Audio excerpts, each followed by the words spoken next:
My name is Carla. 3 months ago, during what was supposed to be the proudest moment of my career, my manager publicly humiliated me in front of the entire executive team. He yanked the HDMI cable right out of my laptop mid-sentence and said, loud enough for the boardroom and the interns in the hallway to hear, "That's enough. Let someone competent talk." The room went silent. I remember standing there, staring at the blank screen, feeling the kind of numbness that comes before either tears or fury. My heart was pounding so hard I thought everyone could hear it. What he didn't know was that the timing of his cruelty couldn't have been more perfect. Because while he thought he was destroying me, my phone buzzed with the message that would change everything. Before I tell you exactly what that message said, and how it became the weapon that brought his entire career to its knees, please make sure you're listening closely, because what happened next proves one thing. When someone tries to bury you, they might just be planting the seed of their own downfall. Let me take you back to where this story really began. Because stories like this never start with the revenge. They start with the first crack in the glass. 18 months earlier, I joined Vidian Systems, a mid-sized tech firm that specialized in data visualization software.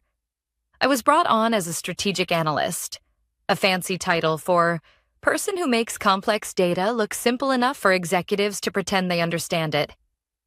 My boss, Martin Crane, had been with the company for 12 years. He was one of those managers who mistook intimidation for leadership. If you didn't agree with him, you were too emotional. If you spoke up with confidence, you were aggressive. He especially hated when a woman got more attention in meetings than he did. During my first few months, I learned to stay quiet, to speak only when called upon, to make my points sound like his ideas. But I couldn't keep doing that forever, especially when I realized our company was heading for disaster. I discovered a pattern of data errors in our client reporting system. Numbers that didn't add up, visualizations that misrepresented financial outcomes, and projections that made our clients look more profitable than they really were. It wasn't fraud, but it was dangerously close. I spent weeks cross-referencing client records, recalculating models, and building a new framework that corrected those errors. When I showed it to Martin, expecting gratitude, he didn't even look up from his phone. He muttered, "Just stick to your lane, Carla. We don't need another perfectionist slowing down the process." That night, I stayed at the office until 2 a.m., running simulations to prove that my corrected model could save Vidian from an impending client exodus. I wasn't doing it for glory. I was doing it because I believed in the work. The next morning, the CEO stopped by our department. Martin presented my findings as his own. He even used my phrasing when he described the problem. I stood there, smiling, clapping with everyone else, my stomach churning. I thought, fine, let him take the credit. I'll keep my head down. But things escalated. Martin started scheduling client review meetings without inviting me. He forwarded my reports under his name. He even told HR that I needed supervision after I corrected one of his miscalculations during a team call. The worst part? Everyone saw what he was doing, but no one spoke up. Not even the people I thought were my friends. Then came the global tech proposal, a $20 million partnership deal that could double Vidian's market share. I was put in charge of building the data model, the visual strategy, and the entire presentation. For 6 weeks, I worked nonstop. Late nights, cold coffee, empty takeout boxes. My slides were flawless. My analysis airtight. The CEO himself said, "This could make Vidian a major player." And that's what led to the morning that changed everything. I walked into the boardroom early, set up my presentation, checked the sound, made sure the connection was stable. My hands trembled slightly, but it wasn't nerves. It was adrenaline. This was the moment my work would finally speak for itself. Martin entered 5 minutes late, coffee in hand, arrogance in his stride. "Try not to bore them, Carla," he whispered as he sat. The room filled. Executives, investors, the global tech delegation, our CEO. I started speaking, guiding them through my slides, explaining the new predictive model that could save millions. Heads nodded. The CEO smiled. Even the investors leaned in. That's when Martin stood up. He walked over to my laptop, leaned in close, and said in a voice dripping with sarcasm, "All right, that's enough. Let someone competent talk." Then he yanked the cable. The screen went black. The room froze. My ears rang. And then, my phone buzzed. One new message. The timing was surreal. I glanced at it. The subject line read, "Offer confirmation, $600,000 annual package." I looked up, met Martin's smug gaze, and said quietly, "Perfect timing. I'll take the position." He frowned. "What are you talking about?" I smiled for the first time that morning, because what he didn't know, what none of them knew, was that Global Tech's board had been watching me for weeks, and they hadn't called to discuss data. They called because they were ready to make me an offer. When I walked out of that conference room, my hands were still trembling, but not from humiliation this time. It was adrenaline. For 18 months, I'd swallowed every insult, every stolen idea, every smirk from Martin Crane. And in less than 30 seconds, karma had finally decided to clock in. I remember standing by the elevator, still hearing faint murmurs from the boardroom. Martin's voice was low but frantic. The CEO sounded confused. Someone asked, "Did she just say 600,000?" I smiled. The message on my phone was still glowing on the screen. Offer confirmation, $600,000 annual package plus signing bonus. Please confirm availability for onboarding call today. Just hours earlier, I had thought that message might never come. Let me explain. 2 months before that disastrous presentation, I attended a leadership summit in Chicago. Vidian had sent me there mostly because Martin didn't want to go. He said he was too busy managing real projects, which was ironic considering I did all the work he claimed as his own. At that conference, I met Elena Park, a senior executive from Global Tech, the same company we were pitching to that morning. She led a session on data ethics and client transparency, topics that aligned perfectly with the model I had been developing. After her talk, I approached her, nervous but curious. "I really admire what you said about integrity and data representation," I told her. She smiled warmly. "It's rare to hear that from someone who actually works in analytics. Most people just care about numbers, not the truth behind them." That single conversation turned into a 30-minute discussion about business ethics, human-centered analytics, and how corporate culture often rewards the wrong people. I didn't mention Martin by name, but I hinted at what was happening at Vidian. When the conference ended, she handed me her card and said, "If you ever find yourself needing a place that values what you do, call me." I never thought I'd actually use it. Back at Vidian, things only got worse. Martin started locking access to project files I'd created, claiming he didn't want inconsistencies. He scheduled team reviews where he'd nitpick my work in front of junior staff. Once, after I corrected him on a small data error during a client call, he muted the line and hissed, "You ever do that again? I'll make sure you never work in this field again."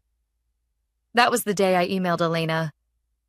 "Hi, Elena. This is Carla from the Chicago Summit."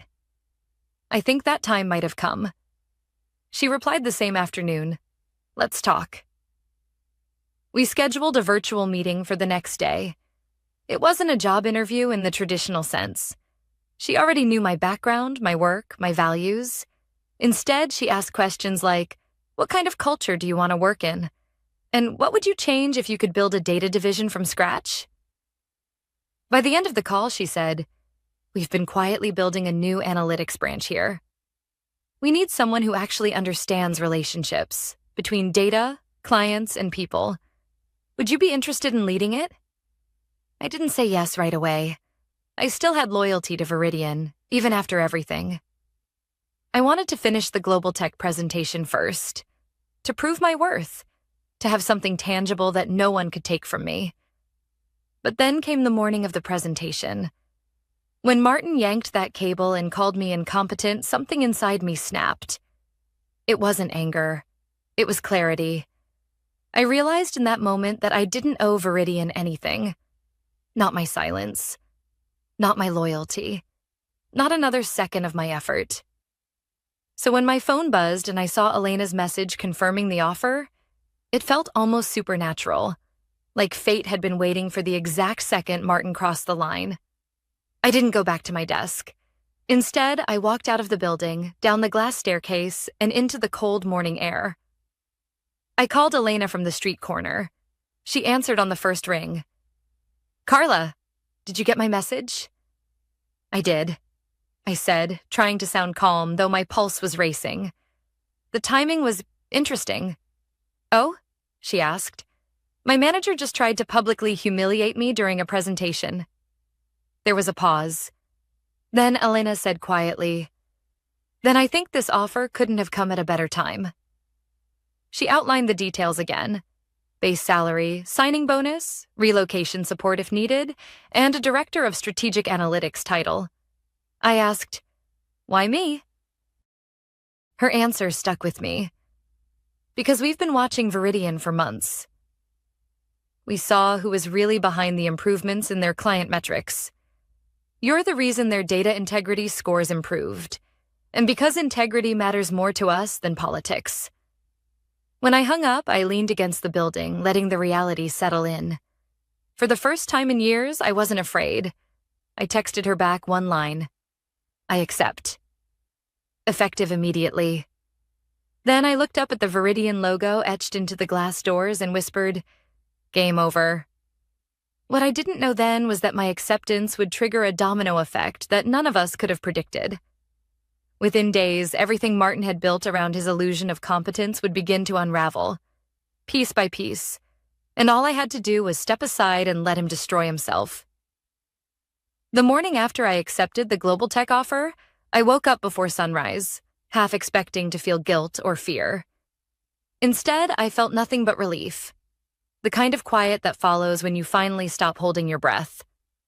I brewed my coffee, sat on my couch, and opened my laptop. My inbox was a battlefield. 42 unread messages from Vidian, most marked urgent. Martin had sent 5 himself, each one more desperate than the last. "Where are you? We need to discuss yesterday's presentation. CEO wants an explanation for your behavior. Call me immediately. This is insubordination." I didn't respond. I didn't even open them. For 18 months, I had allowed him to dictate when I spoke, when I worked, when I was allowed to have an opinion. Not anymore. At 9 a.m., I sent a single email. Subject: Resignation. Effective immediately. Martin, please consider this my formal resignation from Vidian Systems, effective today. I appreciate the opportunities I had to grow professionally, and I wish the team continued success. Regards, Carla James. I clicked send, shut my laptop, and let out a deep breath. 10 minutes later, my phone rang. Unknown number. I hesitated, then answered. "Carla? This is Patrick Miles, CEO of Vidian." His voice was calm but strained. "I just saw your resignation. Martin tells me there was some kind of misunderstanding yesterday?" I smiled to myself. "If you call public humiliation a misunderstanding, then yes, that's accurate." He sighed. "Look, Martin can be abrasive, but we're all under pressure. That global tech deal is crucial for us. I'd hate to lose you over a personality conflict, Patrick," I said carefully. "With all due respect, this isn't a personality conflict. It's a leadership failure. I've done everything to support this company, but yesterday made one thing clear. I'm done working under someone who mistakes control for competence." There was silence. Then he said, "Understood. Still, I'd appreciate if you could forward the presentation you were showing yesterday. Martin claims it wasn't complete." That made me laugh softly. He'd say that. The presentation was finished weeks ago. In fact, it's already on Global Tech's internal server. He hesitated. What do you mean, their server? Because, I said, standing up and slipping on my coat. As of this morning, I'm Global Tech's new Director of Strategic Analytics. Have a good day, Patrick. The silence on the line was golden.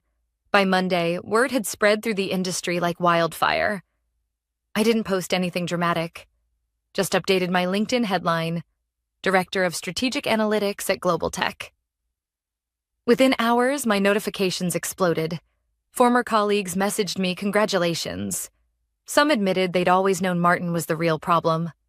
A few hinted they were quietly looking for new jobs themselves. And then there was Martin. At 3:15 p.m., I received an email from him with no greeting, no signature. Just 6 words. What did you tell Global Tech about us? I didn't reply, but part of me wanted to. Because the truth was, I hadn't told Global Tech anything bad about Vidian. I didn't have to. They already knew. Elena had explained it during one of our onboarding calls. We've been monitoring Vidian's data output for months. After your conference presentation last year, we started tracking how their models changed.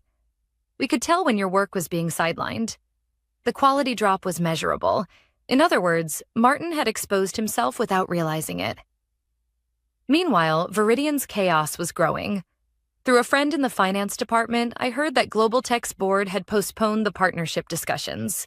They wanted clarification on data discrepancies, issues that had appeared after my departure. Apparently, the models Martin had claimed to oversee were now full of errors. When executives tried to reproduce my results, nothing matched. By the end of the week, 3 clients had paused contracts, citing concerns about data integrity. The irony was painful and perfect. One afternoon, while unpacking boxes in my new office, Elena stopped by. You might want to see this, she said, handing me her tablet. On the screen was an industry news article. Vidian Systems faces client audit following data irregularities. Below it, a photo of Martin standing behind a podium, looking exactly like the kind of man who blamed everyone else when things went wrong. I couldn't help but laugh. He's probably telling the board I sabotaged him. Elena smiled. Probably. But don't worry, the numbers speak for themselves. We're already in talks to acquire Vidian's remaining clients. I blinked. You're buying them out? Possibly. Their credibility's collapsing fast. When you build success on someone else's work, it always catches up. That night, I sat alone in my apartment, reflecting on everything. I hadn't planned any of this. I hadn't sabotaged him or leaked information. I'd simply done my job well, cared about the details, and walked away when respect ran out. And somehow, that alone was enough to start an avalanche. It hit me then. The quiet power of doing the right thing even when no one notices. Because eventually, the truth has a way of becoming louder than any humiliation. By the end of the month, Martin's name disappeared from Vidian's leadership page. Word was he'd been reassigned pending investigation. Global Tech had officially terminated their partnership talks. And me? I was preparing to lead the biggest project of my career. What I didn't know yet was that Martin wasn't done trying to save himself. And his next move would cross a line I never expected him to cross. 2 weeks after Martin's name vanished from Vidian's leadership page, I thought it was over. I'd started settling into my new life.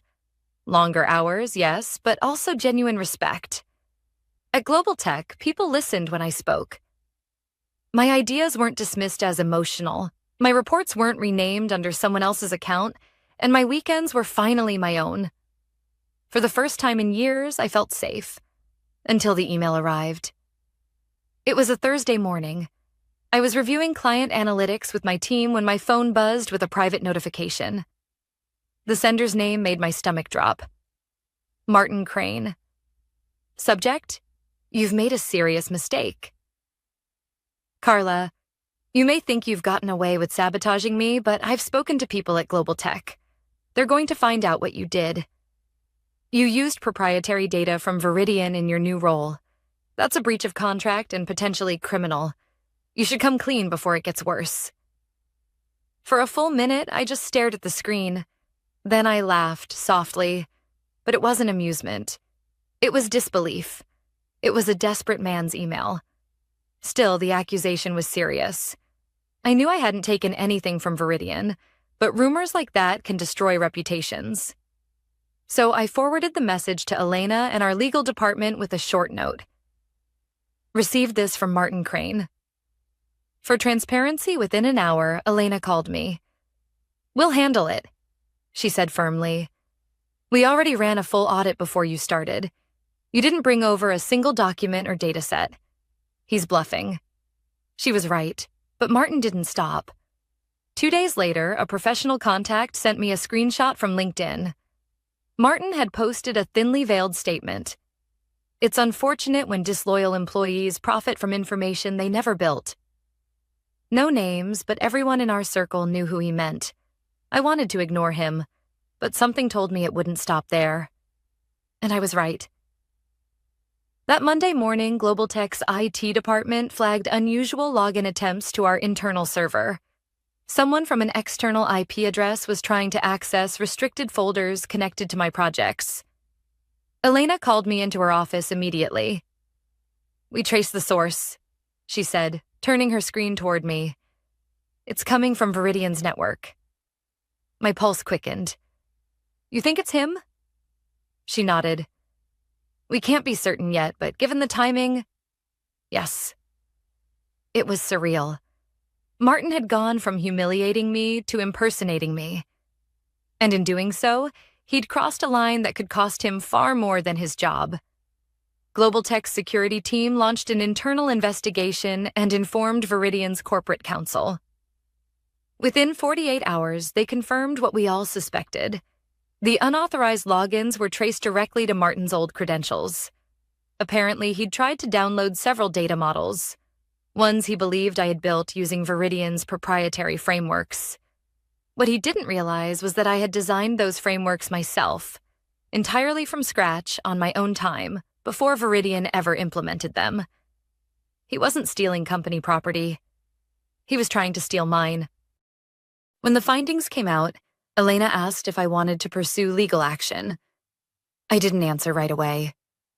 I sat in silence for a while, remembering the day he'd yanked the cable and called me incompetent. The heat of humiliation, the laughter in the room, the ache of staying quiet for so long. Then I looked up and said, "No. Let the truth speak for itself." She nodded, understanding. "It already is." Because while the investigation unfolded, Vidian's reputation was unraveling faster than anyone predicted. Clients were leaving in waves. Their financial reports leaked online, showing plummeting revenue and mounting legal costs. It turned out that Martin had been their primary contact for several accounts now filing breach of contract claims over faulty analytics. Global Tech's legal team didn't need to lift a finger. His downfall was writing itself. One evening, just before leaving the office, my phone buzzed again. Another email from Martin. This time, it wasn't a threat. It was almost pitiful. Subject: I made a mistake. "Carla, I didn't mean for things to go this far. They're blaming me for everything. You don't understand what's happening here. Please, if there's any way you could tell them I didn't steal your work, I'd appreciate it." I read it twice, then deleted it. No reply, no satisfaction, just silence. Because that's the part people never talk about. The quiet after revenge completes itself. It's not joy. It's peace. By the end of that week, Martin's name appeared in a public industry notice. Former Vidian executive under investigation for corporate misconduct. I didn't share it, didn't comment, didn't celebrate. But I saved the article, not as a trophy, just as a reminder.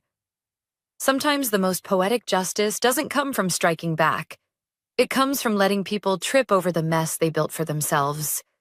And though I thought this was the end, I was wrong again. Because what happened next would turn that quiet peace into something far greater than revenge. Something I never expected to find in the wreckage of it all. It's strange how endings rarely feel the way you imagine they will. I used to think that when Martin finally got what he deserved, I'd feel triumphant, vindicated. But when it actually happened, what I felt was quiet.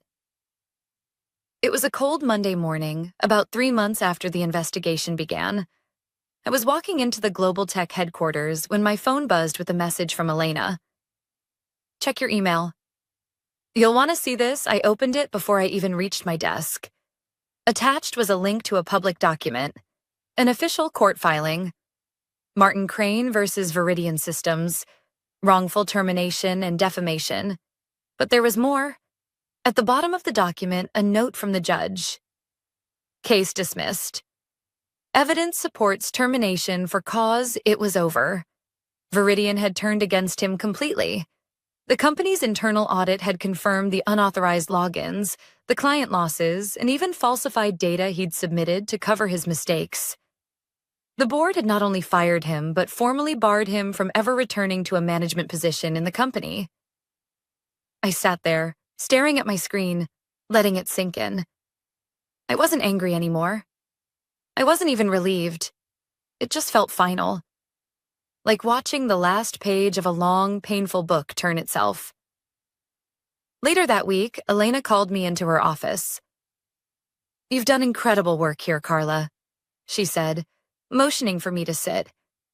"We've grown faster than projected, and the way you've rebuilt trust with our clients, it's exceptional." I smiled, still unsure where this was going.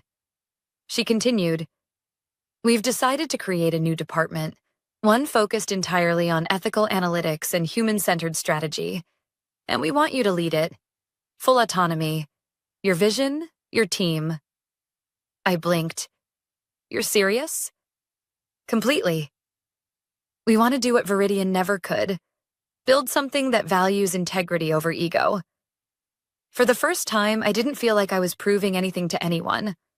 I wasn't trying to outrun the humiliation anymore. I was building something better from it.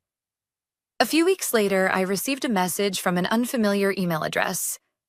No subject line, just a few simple words. "I heard you're doing well. I hope you're happy now."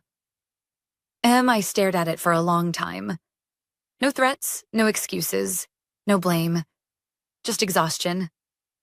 I could almost hear the emptiness behind it. I didn't reply. There was nothing left to say. Instead, I closed my laptop, took a deep breath, and walked to the window of my new office. The city stretched below. Endless movement, people rushing, life going on. Somewhere out there, Martin was probably wondering where it all went wrong. And I knew the answer. It wasn't because I'd outsmarted him, or because karma had a taste for irony. It was because he'd built everything on fear, control, and performance. I'd built mine on relationships, respect, and truth. In the end, his structure collapsed under its own weight. Mine kept growing. 3 months after taking my new position, Global Tech officially acquired several of Vidian's former clients. I didn't lead the negotiations, but I did attend the final signing meeting out of curiosity. The moment the deal was finalized, Patrick Miles, Vidian's CEO, walked over to me. I hadn't seen him since the day I resigned. He extended his hand awkwardly. "Carla," he said, "I'll be honest. I didn't see any of this coming. We should have protected you." "You were right about everything." I shook his hand. "It's okay, Patrick. Sometimes it takes losing something valuable to understand what you had." He nodded slowly, eyes heavy. "If you ever want to come back..." I smiled gently. "Thank you, but I'm exactly where I need to be." And I meant it. That night, after the meeting, I took a walk along the river. The air was cool. The city lights reflected on the water like scattered stars. For the first time in years, I wasn't replaying old conversations or rehearsing what I should have said. I was just still. Revenge, I realized, isn't about destruction. It's about restoration. It's about taking back the dignity that someone tried to strip away, and rebuilding a life so solid that their opinion no longer matters. Martin thought pulling that cable would silence me, but it didn't. It simply disconnected him from the truth that respect can't be forced, and power without integrity is just noise. A few days ago, I received my first annual performance review at Global Tech. The last line of Elena's report made me smile. Carla has redefined what leadership means in this organization. She leads not through fear or hierarchy, but through empathy and precision, a rare combination that has become our company's greatest strength. I closed the report and sat quietly, feeling something I hadn't felt in a long time. Pride. Not the kind that demands applause, but the kind that comes from surviving without losing yourself. Because that's the real victory. Not the fall of the person who wronged you, but the rise that happens afterward, when you rebuild, quietly, honestly, and better than before. If anyone watching this has ever been humiliated, underestimated, or dismissed, remember this. You don't have to fight fire with fire. Sometimes the best revenge is simply turning your pain into proof that they were wrong about you all along. And the day they realize it, you won't need to say a word.